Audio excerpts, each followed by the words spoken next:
primary purpose is to train people to understand these other civilizations. 100 yards from the left wing was this 100-foot disc. I don't give a goddamn what anybody else says about it. I saw that.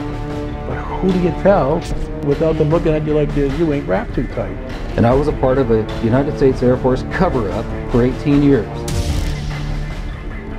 The problem is not proving that UFOs exist. It's when you begin to expose the energy and propulsion systems behind how they're getting here. And this is the most important thing going on this planet today, and yet nobody talks about it.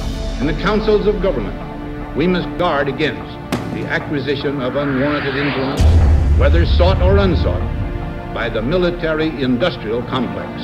The adversary is closer to home. It's the Pentagon bureaucracy. You know, hundreds of billions of dollars. I think the public would be a little annoyed. People are afraid of looking at technology. Paul Brown stuff got basically suppressed for 20 years. He got murdered. We briefed them for 10 hours.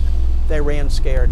And here we sit in 2012 with the world still burning oil and gas and coal, when we have had all the information we need to have had a completely new civilization. What we are attempting to achieve is a device which defeats the perpendicular force of gravity. When we look at our data, we lost 7% of weight. And you're beginning to see countries all over the world begin to come forward. This possible EVE was found in the Atacama Desert. We took material from inside the cranium of this little being. There is something occurring, and were it any other scientific phenomenon, the scientific community would be all over it. There have been over 5,000 patents that have been sequestered. But we are opposed around the world by a monolithic and ruthless conspiracy that relies primarily on covert means.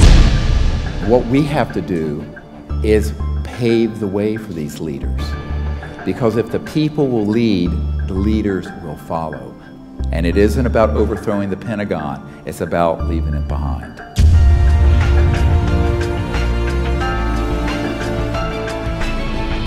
So this is the destiny of humanity.